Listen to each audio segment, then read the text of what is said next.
When I saw the hotel receipt in my husband's jacket pocket, I thought it was a mistake. Maybe a business meeting. Maybe a work conference. But then I saw the name on the booking. My name, Jennifer Hayes. Room 412. 2 guests. One night. My hand started shaking. Why would my husband, David, book a hotel room under my name? And why 2 guests? I sat down at the kitchen table staring at that piece of paper. The date was from last week. Thursday night. The night David said he was working late. The night I'd been home alone making dinner, watching TV, thinking my husband was at the office. But he wasn't at the office. He was at a hotel. With someone else. Using my name. I heard footsteps on the stairs. My daughter, Emma, came into the kitchen. She was 23, home for the weekend from college. She looked at me and froze. Mom? What's wrong? I held up the receipt. Do you know anything about this? Her face went pale. She opened her mouth, closed it, looked away. And that's when I knew. My daughter knew. She'd helped him. She'd been part of whatever this was. My name is Jennifer Hayes. I'm 48 years old and I've lived in Denver, Colorado for the past 25 years. I'm a nurse at a local hospital. I work long shifts, come home tired, but I love what I do. Helping people has always been my calling. David and I met in our early 20s. I was just starting nursing school. He was working as an accountant. We met at a friend's wedding. He was charming, thoughtful, and had this way of making me feel like I was the only person in the room.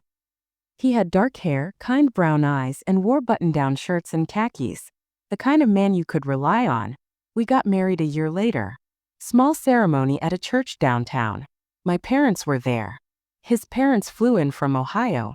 We honeymooned in the mountains, just the 2 of us, hiking and talking about our future.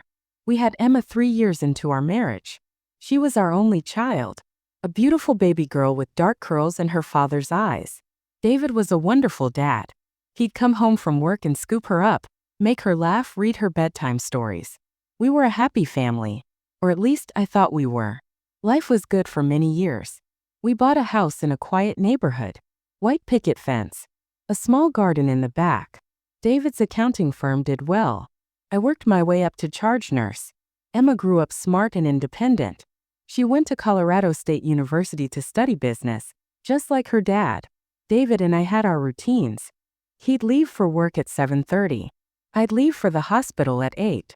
We'd have dinner together most nights. On weekends we'd go hiking or watch movies.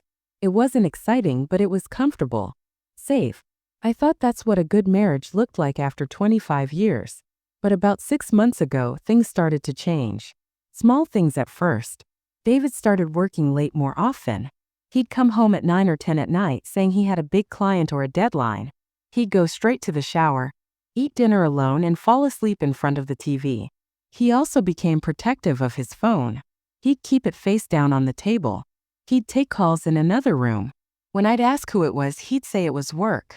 Always work. I noticed he started dressing differently too. Nicer clothes. A new cologne. He joined a gym and started going 3 times a week. When I asked about it, he said he wanted to get healthier. That he was feeling old and needed to take care of himself. I believed him. I wanted to believe him. Emma noticed the changes too. She'd come home from college on weekends and ask me if everything was okay with Dad. He seems different, she'd say. He's just stressed with work, I'd reply.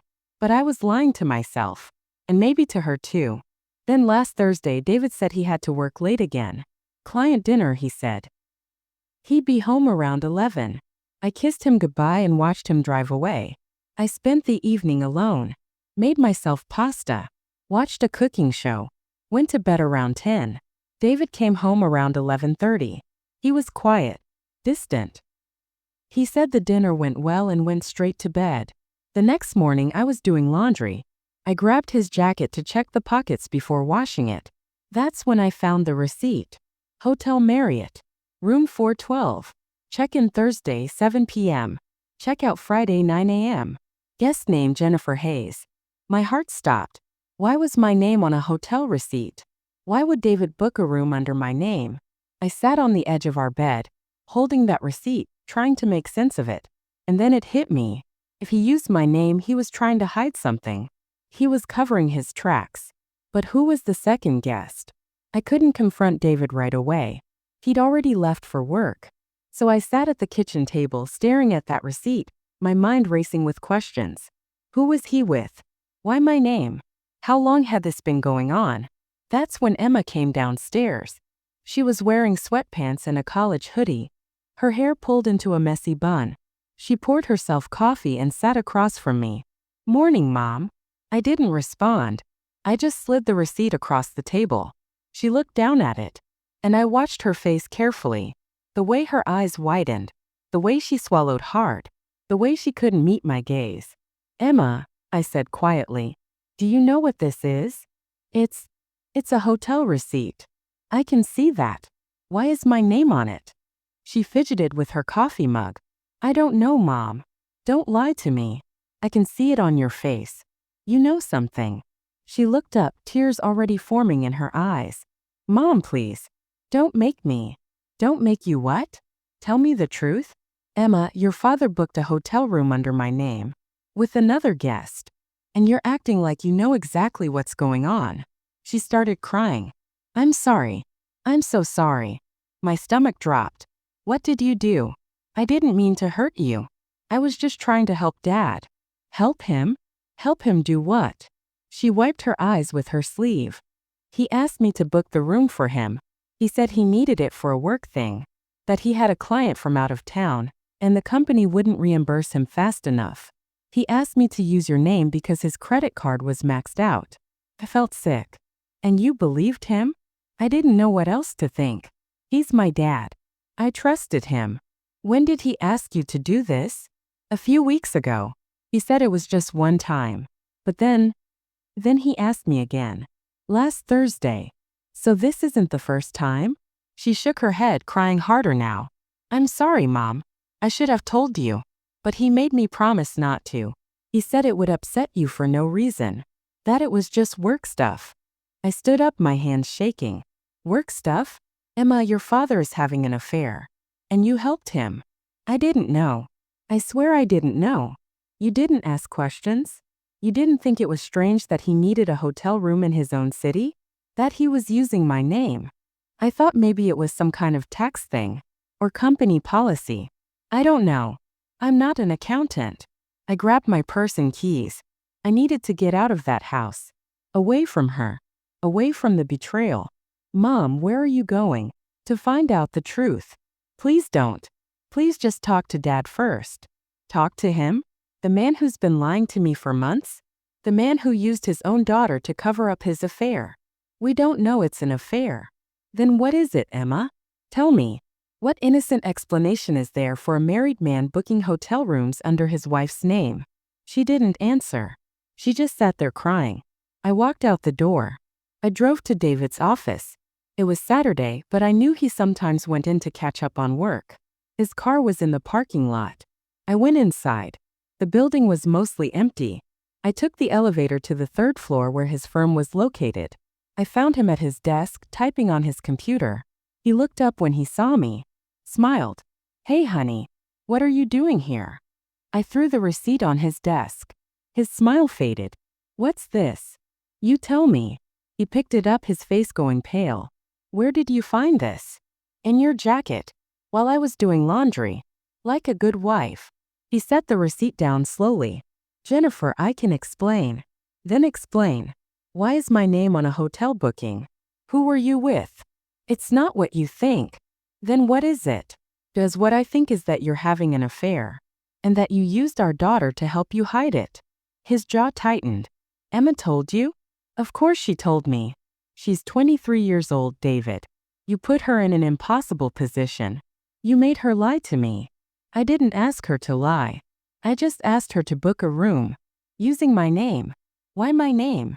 He looked down. "Because I didn't want my name on it. If someone saw it. If word got around." "So you used mine instead? You made it look like I was the one having an affair." "No, that's not." "Who is she, David?" He didn't answer. "Who is she?" I asked again, louder this time. He rubbed his face with his hands. "Her name is Lisa. She works at a client's office. We've been seeing each other for about 4 months." "For months?" For months of lies. For months of him coming home and kissing me goodnight while he was thinking about someone else. Do you love her? He hesitated. I don't know. You don't know. It's complicated, Jennifer. No, it's not. You're either in love with her or you're not.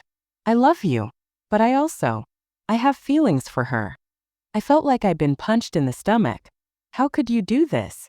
After 25 years. After everything we've built together. I didn't plan for this to happen. It just did. Things don't just happen, David. You made choices. You chose to lie. You chose to cheat. You chose to drag our daughter into this. I'm sorry. Sorry doesn't fix this.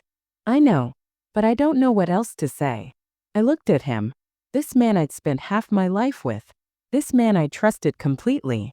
And I realized I didn't know him at all. I want you to leave, I said quietly. What? Pack your things. And leave. Tonight. Jennifer, let's talk about this.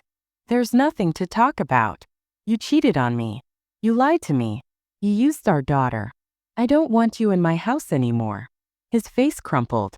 Please. Don't do this. We can work through this. Work through this? You've been having an affair for 4 months. You booked hotel rooms under my name so you could sleep with another woman. What is there to work through? I made a mistake. No. A mistake is forgetting to take out the trash. This is betrayal. I turned and walked out of his office. He called after me, but I didn't stop.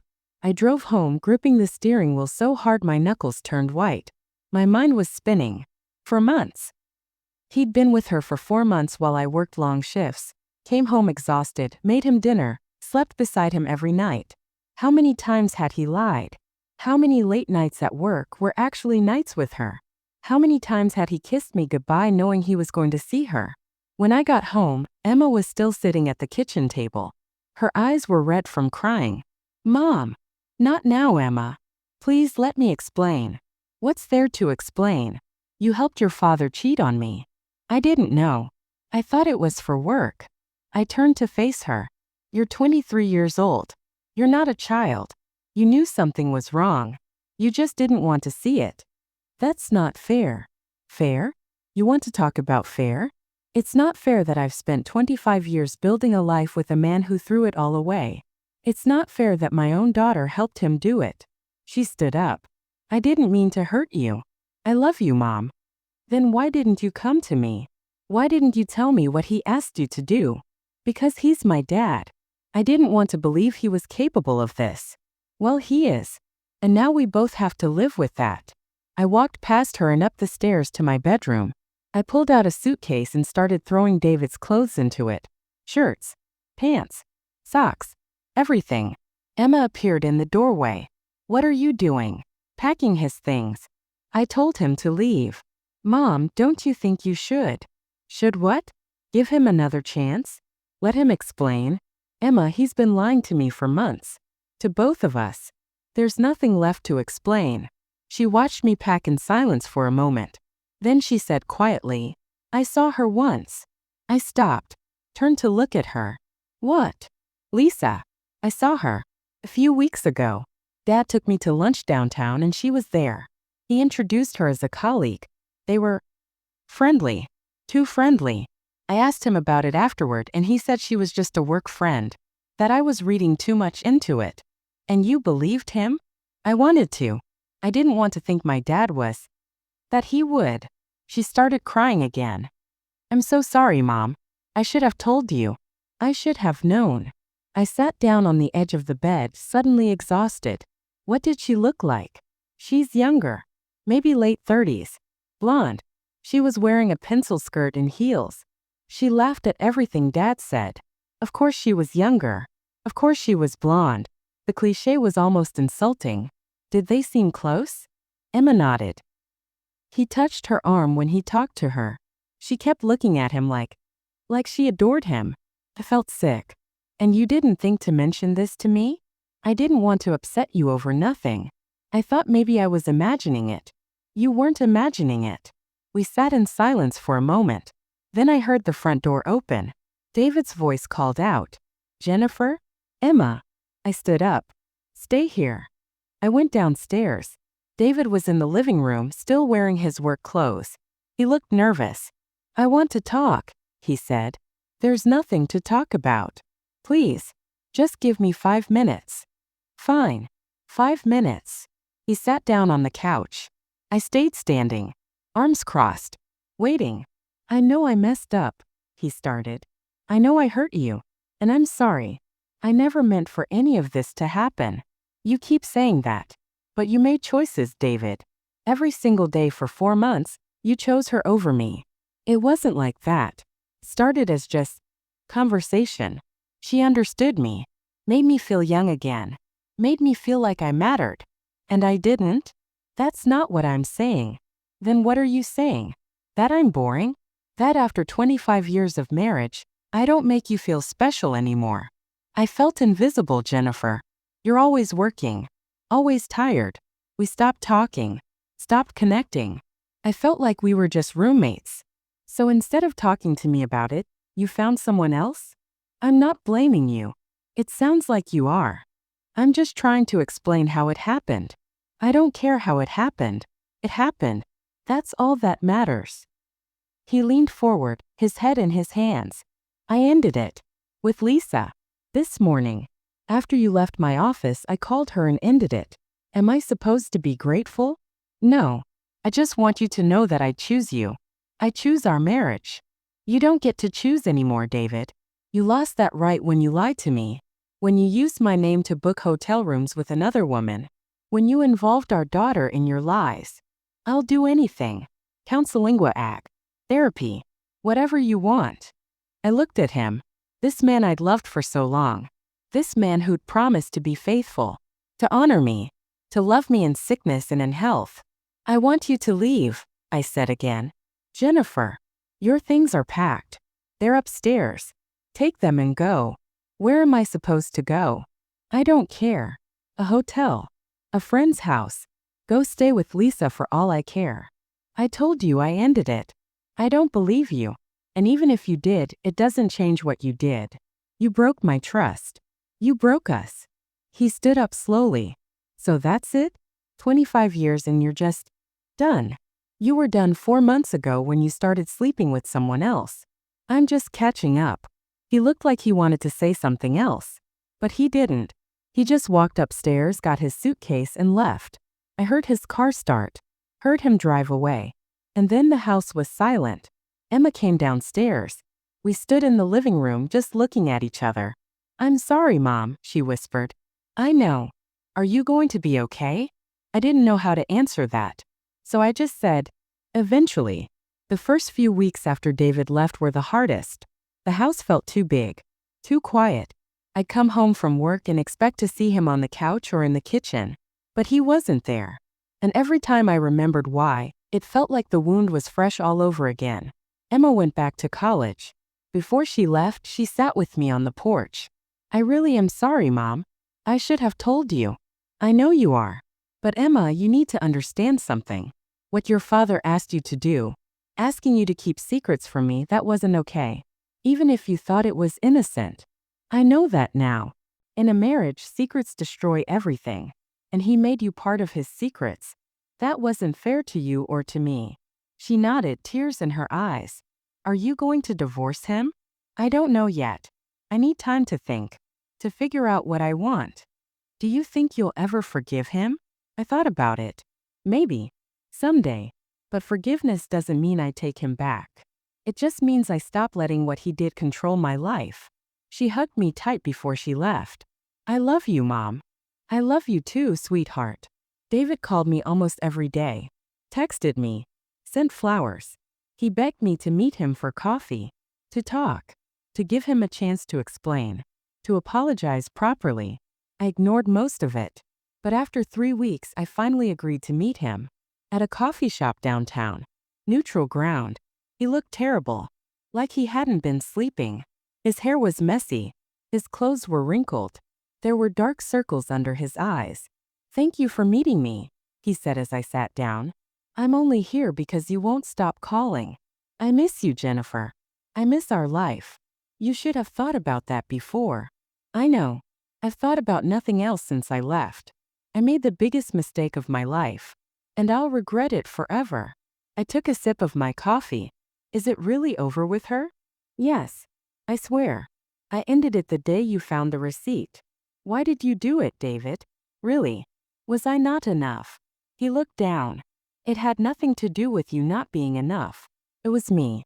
I turned 50 this year, and I started thinking about my life, about getting older, about how I've spent 25 years doing the same thing every day, and I panicked.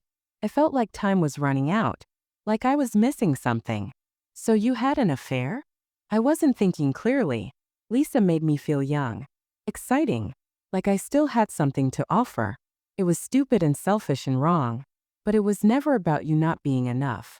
It was about me being weak. I sat in silence for a moment. Did you ever think about how this would affect me? How it would make me feel? I tried not to think about it, because if I did, I would have had to stop. And I didn't want to stop. I was living in a fantasy where I could have both. You and her. My stable life and my exciting escape. That's not how life works. I know that now. You hurt me, David. Deeply. You made me question everything. Our entire marriage. Every moment we've shared. I don't know what was real and what was a lie. Everything was real. I love you, Jennifer. I always have. Love isn't enough. Trust matters. Loyalty matters. And you threw both away. He reached across the table for my hand, pulled it away. What do you want from me? I asked. I want another chance. I want to prove to you that I can be the husband you deserve. I'll go to counseling. I'll be completely transparent. I'll do whatever it takes. I don't know if I can trust you again. Then let me earn it back. Please. Don't throw away 25 years because of 4 months of stupidity. I looked at him. Part of me wanted to believe him. Part of me wanted to go back to the life we had. But I couldn't ignore the truth. The life we had wasn't real.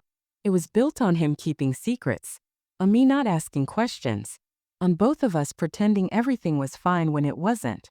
I need time, I said finally. I'm not ready to make any decisions yet. How much time? I don't know. Months. Maybe longer. And during that time you can't pressure me. You can't show up at the house unannounced. You can't keep calling every day. You give me space. And if I decide I want to talk, I'll reach out. And if you decide you don't want me back, then we move forward separately. He looked devastated, but he nodded. Okay, I'll give you space. But Jennifer, I'm not giving up on us. Maybe you should. I left the coffee shop and went home. And for the first time since everything fell apart, I felt like I could breathe. Over the next few months, I focused on myself.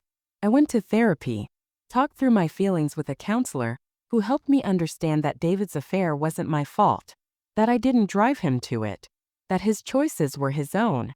I reconnected with friends I'd lost touch with, went out for dinners, joined a book club, started taking yoga classes. I remembered who I was before I became David's wife, before I became so focused on being a good partner that I forgot to be good to myself. I also had long conversations with Emma about trust, about boundaries, about how she needed to be her own person, not caught in the middle of her parents' problems. I'm not angry at you anymore, I told her during one of our phone calls.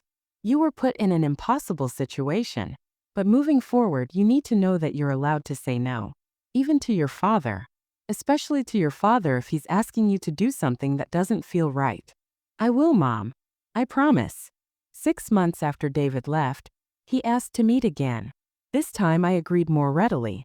He looked better, healthier, like he'd been taking care of himself. How are you? He asked. I'm okay. Better than I was. That's good. I'm glad. How about you? I'm surviving. Missing you. But surviving. We talked for over an hour. About our marriage. About what went wrong. About whether there was anything left to save. I've been thinking a lot, I said. About us. About what I want. And I don't think I can do this anymore, David.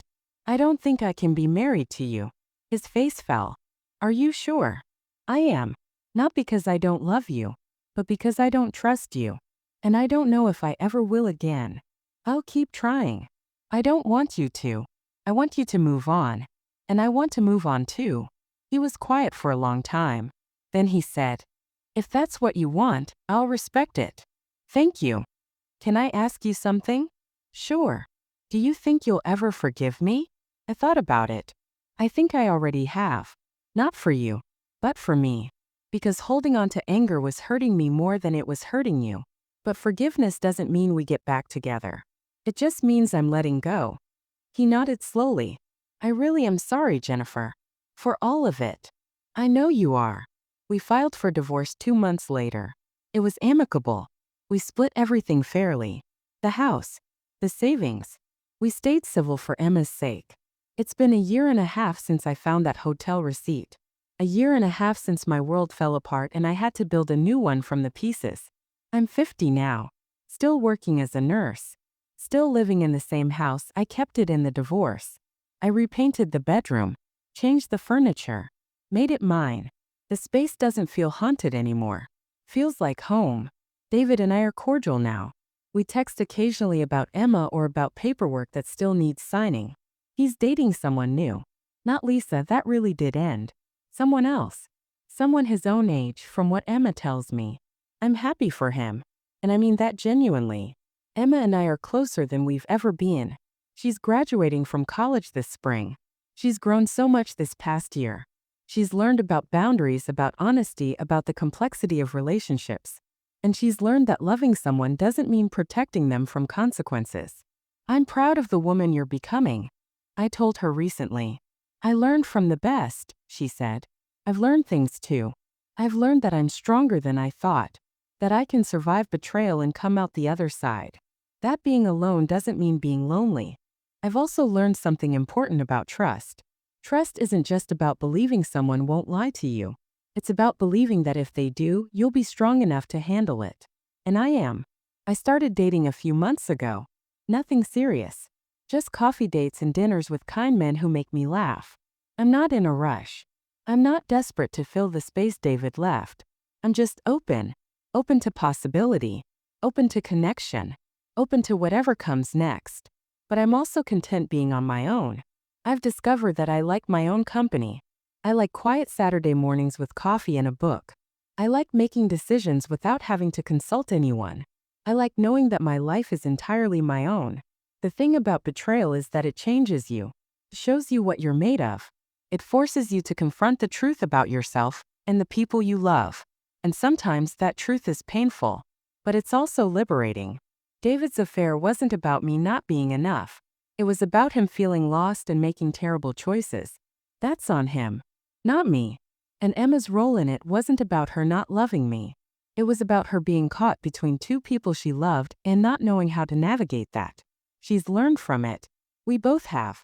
If you're going through something similar, if someone you love has betrayed you, or if you've discovered secrets that shattered your world, I want you to know this.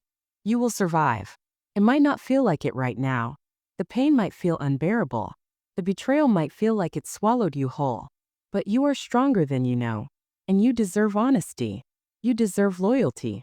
You deserve someone who chooses you every single day without hesitation. Don't settle for less than that. Don't accept excuses or half-truths. Don't let someone convince you that their betrayal was somehow your fault. And if you're the one who made the mistake, if you're the one who lied or cheated or broke someone's trust, understand this. Sorry isn't enough. Actions matter. Choices matter. And some things once broken can't be fixed. I don't regret the 25 years I spent with David. We had good times. We raised a beautiful daughter. We built a life together. But that chapter is over now. And I'm okay with that. I'm writing my own story now. One where I'm the main character. Where I make the choices. Where I decide what I'm willing to accept and what I'm not. And it's a good story. Not perfect. Not a fairy tale. But real. Honest. Mine. David taught me what I don't want in a relationship. He taught me that love without trust is just a pretty word. That promises me nothing without action. That you can spend decades with someone and still not truly know them. But more importantly, I taught myself what I'm capable of. I taught myself that I can stand on my own. That I can face the truth, no matter how painful. That I can choose myself even when it's hard. My daughter helped my husband betray me. That sentence used to fill me with rage. Now it just makes me sad. Sad that she was put in that position. Sad that she felt she had to choose, but also grateful that we've moved past it, that we've forgiven each other and ourselves. Life isn't always fair. People we love will disappoint us, hurt us, betray us. But that doesn't mean we stop loving, doesn't mean we stop trusting. Just means we love and trust more carefully, more wisely. I'm Jennifer Hayes. I'm 50 years old. I'm a nurse, a mother, and a divorced woman. And for the first time in a long time, I'm exactly who I want to be.